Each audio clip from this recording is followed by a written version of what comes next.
स्वागत है आपका अपने यूट्यूब चैनल सुभांश क्लास में। हम आपके लिए लेकर आए अर्धवार्षिक परीक्षा पेपर 2021-22 कक्षा 12वीं जीव विज्ञान STSO पैटर्न का ये पेपर है। 3 घंटे का आपका पेपर है। सभी प्रश्न आपको करने अनिवार्य है।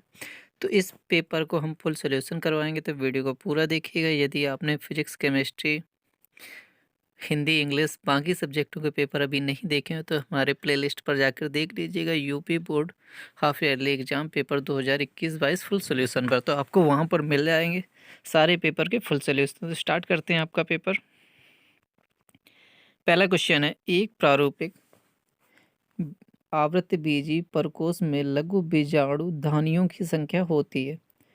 एक प्रारूपिक आवृतबीजी परागकोश में लघु बीजाणु धानियों की संख्या होती है। ऑप्शन दिया गया पहला 1, 2, 3, 4। तो राइट आंसर क्या हो जाएगा? 4। क्या हो जाएगा? 4। इसके बाद दूसरा देख लीजिए। डीएनए पॉलीमरेज एंजाइम की खोज करने वाले वैज्ञानिक थे। कौन थे? कॉर्नबर्ग, निरेनबर्ग, वाटसन एवं क्रिक।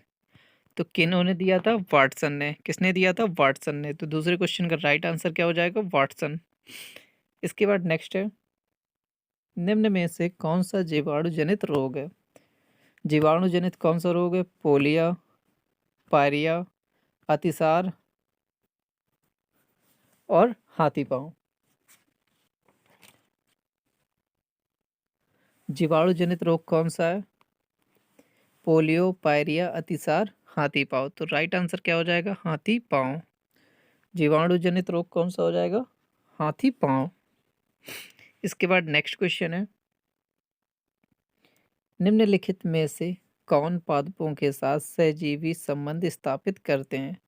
राइबोबियम, माइकोराइजा, नॉस्टॉक, आओ दोनों। तो राइट आंसर क्या हो जाएगा?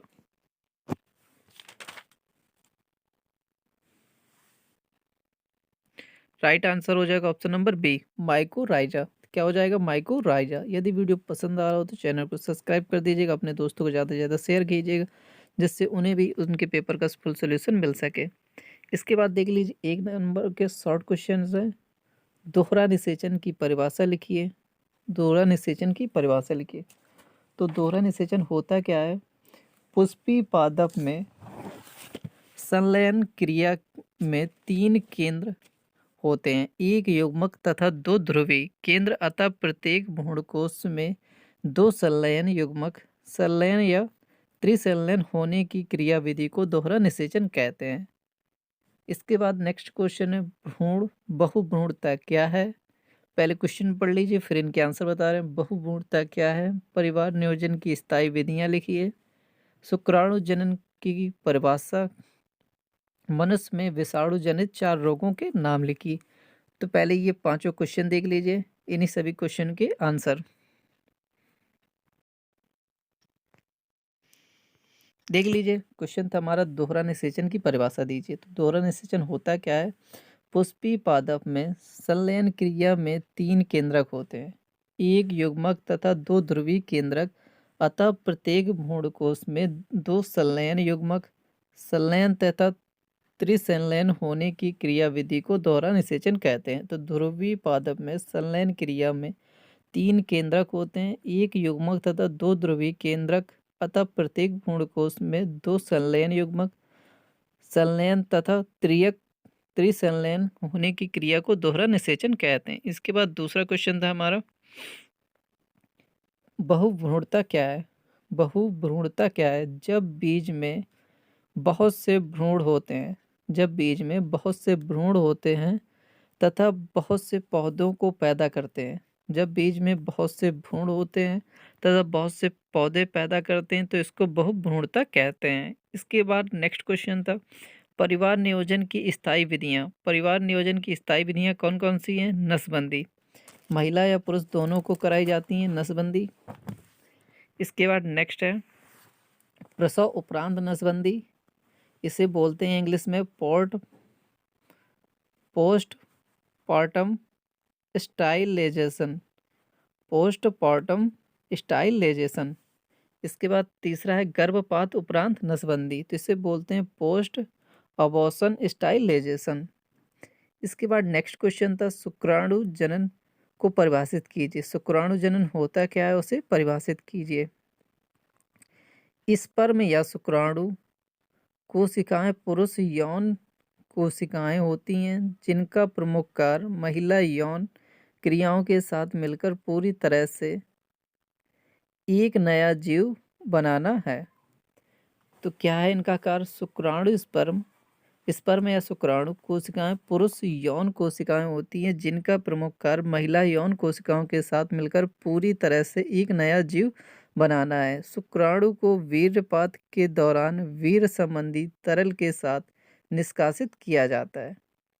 इसके बाद नेक्स्ट क्वेश्चन था विषाणु जनित 4 रोगों के नाम लिखिए। तो विषाणु जनित 4 रोग देख लीजिए। 4 रोगों के पूछे थे, हमने 6 रोगों के नाम लिखे। तो पहले 2 देख लीजिए। एड्स, AIDS, एड्स जो होता है ये विषाणु जनित होता है। गोनोरिया या सुजाक, ये भी क्या होता है?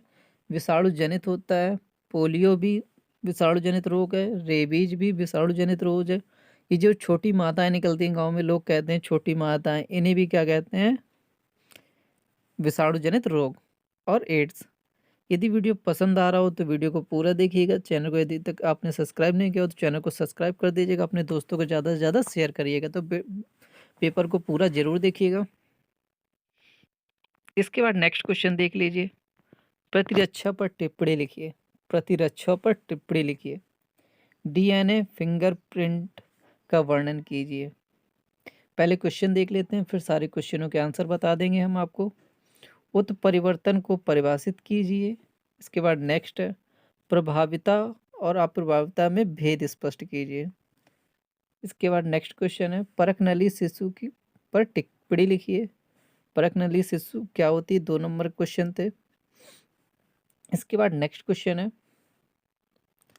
3 नंबर के क्वेश्चन है। क्वेश्चन नंबर 4 देख लीजिए। पहला, भारत में परिवार नियोजन की आवश्यकता तथा इसकी विधियों का वर्णन कीजिए।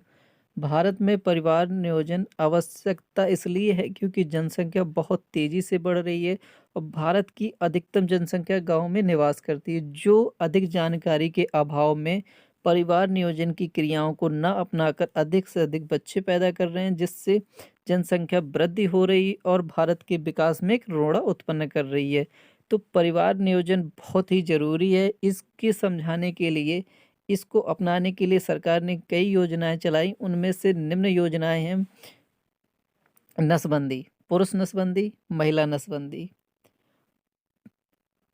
तो 2 प्रकार से नसबंदी होती हैं, या तो महिला नसबंदी करवा ले तब उसको संतानें नहीं होंगी, या पुरुष नसबंदी करवा ले तो दोनों में से एक नसबंदी करवा ले तो उनके पुत्र नहीं होंगे और परिवार नियोजन को अपना सकते हैं। और भी कई तरह की प्रोडक्ट होते हैं जिनका यूज करके बिना नसबंदी के भी परिवार नियोजन अपना सकते हैं। तो सबसे स्थायी विधि है परिवार नियोजन की नसबंदी, और अस्थायी विधियां हैं, कई प्रकार के प्रोडक्ट बनते हैं, उनका इस्तेमाल करें और परिवार को ज़्यादा ना बढ़ाएं और परिवार नियोजन का पालन करें। इसके बाद नेक्स्ट है अंडाणु जनन से आप क्या समझते हैं? सचित्र वर्णन कीजिए। जैव प्रौद्योगिकी का कृषि क्षेत्र में क्या उपयोग है? पॉलीमरेज श्रृंखला अभिक्रिया समझाइए। इसके बाद क्वेश्चन नंबर 5वां, रासायनिक उर्वरक व जैव उर्वरकों में भेद लिखिए। टीकाकरण और टॉक्साइड्स में अंतर लिखिए। मेंडल के पृथक्करण का नियम रेखाचित्रों के माध्यम से वर्णन कीजिए। DNA और RNA में अंतर लिखिए। DNA को डीऑक्सी राइबो न्यूक्लिक अम्ल कहते हैं, RNA को राइबोज न्यूक्लिक अम्ल कहते हैं।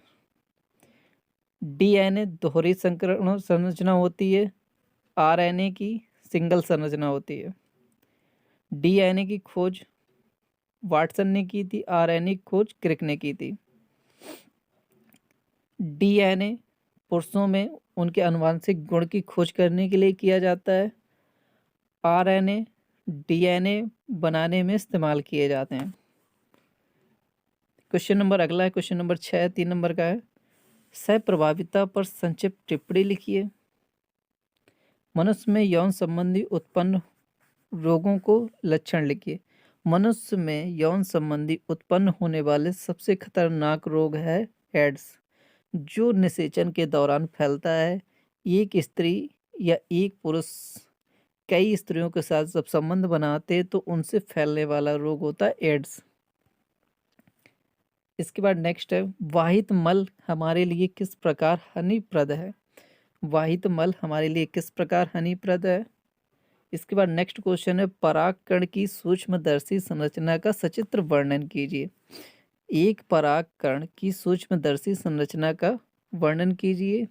क्वेश्चन नंबर 5 नंबर का है, पुष्पी पादपों में लघु बीजाणु जनन का सचित्र वर्णन कीजिए। पुष्पी पादपों में लघु बीजाणु जनन का सचित्र वर्णन कीजिए।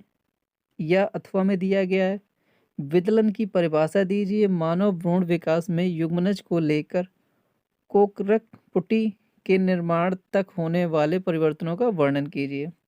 इसके बाद नेक्स्ट है, परिवार नियोजन की आवश्यकता क्यों है।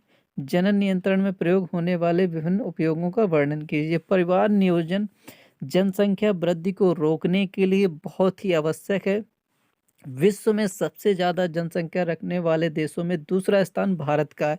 भारत की जनसंख्या बहुत तेज़ी से बढ़ रही, इसको नियोजित करने के लिए परिवार नियोजन का बहुत ज़रूरी इस्तेमाल करना है।